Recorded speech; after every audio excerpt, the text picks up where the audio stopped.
طيب نقفل سنة 2025 بأقوى ساعة من هواوي، الواتش التيميت 2. واللي مش عارف، الالتيميت دي أقوى وأعلى وأغلى فئة في ساعات هواوي، والمرة دي فيها شوية حاجات مختلفة. نبدأ بانبوكسنج كده للساعة. شاحن، وده مش شاحن عادي هنتكلم عنه كمان شوية، وستراب زيادة للغطس وبنفس اللون، ولكن لو اشتريت اللون الأزرق هيجي معاه ستراب زيادة تيتانيوم، ده قمه الشياكه. وعموما اللون الازرق هو الهيرو كولر بتاع الساعه دي، هو ده اللي هتلاقيه في كل الاعلانات، بس الامانه السوداء في شياكه الشياكه.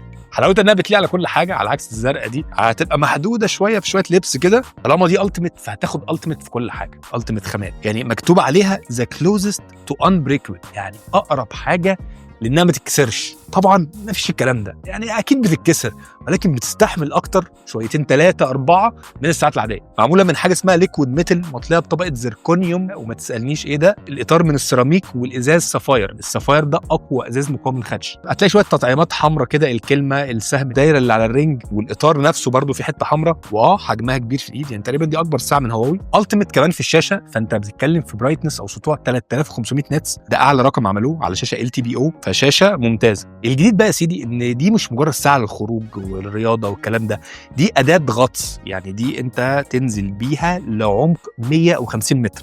ده رقم ما شفتوش في اي ساعه تاني. يعني اقرب حاجه الابل واتش الترا مثلا 3 اخرها 40 متر، فدي 150 متر. وطبعا بما انها توصل للعمق ده فهي معموله للبروفيشنال دايفرز، الناس الغطاسين المحترفين. فمن ضمن الحاجات اللي هم بيعملوها هم يتواصلوا تحت الميه مع بعض لو في جروب. كل ما تنزل طبعا الرؤيه بتبقى اصعب، الحركه اصعب، فدي اول ساعه في العالم فيها نظام تواصل تحت الميه، حاجه مبهره جدا وعمري ما استخدمها، ومعموله لمثلا 1% الفكره بقى ان هو بيعتمد على السونار علشان يبعت رسائل للجروب بتاعك، فمفيش بقى اشارات بالايد ولا فلاش نور ولا الكلام ده. قبل ما تغطس انت هتقدر تضيف صحابك، تقدر تضيف الرسائل اللي عايز تبعتها، يعني تعمل كده لسته بالحاجات المهمه اللي المفروض تقولها. والله كان نفسي اختبرها، بس يعني انا موقف غطس اليومين. والشاشه الواضحه هنا هتقدر تقرا منها كل البيانات في ثانيه، سرعه النزول، الوقت، العمق، ونسبه الاكسجين كمان. طيب نخش على حاجه ثانيه، التيميت بقى كمان في حته الرحلات والاستكشافات، لان ده اساس الساعه الالتيميت دي، لدرجه ان هي فيها زرار مخصوص للاكسبيديشن، تطلع هايك، تستكشف اماكن، والساعه بتحفظ مكانك، تعمل لك تراك كده علشان لو تهت تقدر ترجع تاني لنقطه البدايه، طبعا بالاعتماد على الGPS.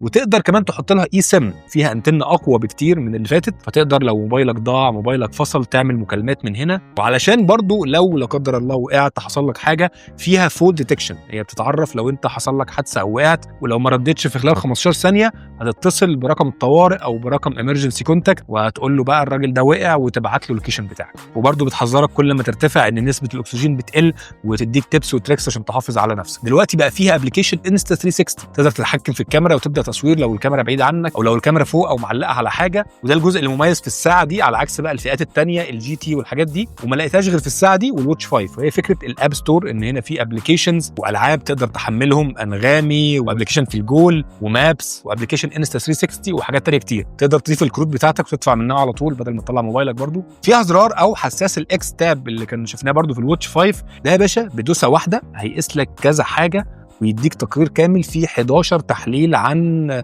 نسبة بقى الأكسجين والتوتر ومش حاجات كتير، زي تشيك اب كامل كده. السيستم نفسه أنعم وفيه كاستمايزيشن أكتر. بقى فيه فكرة السيمز للساعة دي، عجباني برضو، مختلفة على حسب الساعة، يعني دي السوداء فالسيم هنا أسود جبلي كده، والساعة الزرقاء هيبقى برضو لونه أزرق. الزرار اللي تحت بقى تقدر تخليه يفتح كذا حاجة مش حاجة واحدة، وتقدر كمان تتنقل ما بين الابلكيشنز. طبعا كالعادة واتش فيسز جديدة تقدر تعدل فيها، وفكرة إنك تقدر تضيف فيديو، وبقى فيه واتش فيسز جديدة بالتعاون مع فريق F3 بتاع الشيخ حمدان للخيول. طيب على عكس بقى الساعات التانية وكل الكلام الحلو اللي قلناه، والابليكيشنز والسيستم الانعم والبرايتنس العالي والكلام ده، هيقطع لك في البطاريه.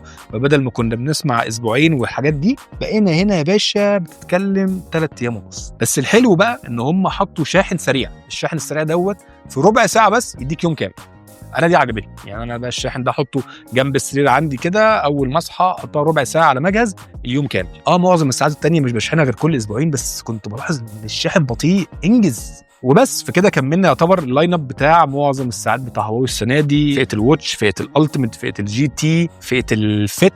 ودي طبعا ليفل الوحش، وزي ما قلت لكم هي معموله اكتر لفئه معينه، هي فئه الدايفرز، الغطاسين، وده اللي بيديها قيمتها وسعرها الغالي، هي انها بتعمل حاجه مفيش ساعه في العالم بتعملها. يعني فكره ان 150 متر تحت الميه، انت متخيل العمق ده اصلا ممكن يبوظ حاجات جوه اجهزه معينه. لو عايز حاجه ارخص شويه شوف الواتش 5 كنت عامل عنها فيديو، وبرده في اللي انا برشحها لك جدا وهي الجي تي 6. سعر الساعه في وقت تصوير الفيديو دوت انا مش عارفه، بحط لكم اللينك بتاعها وسعرها في اول كومنت او في وصف الفيديو، وكمان بيجي معاها 6 شهور اشتراك VIP للستور بتاع الواتش فيس. وبس كده، استنوا الفيديو اللي جاي عشان واحد من اجمد الفيديوهات في اختراع خطير. اعمل لايك وسبسكرايب وسلام.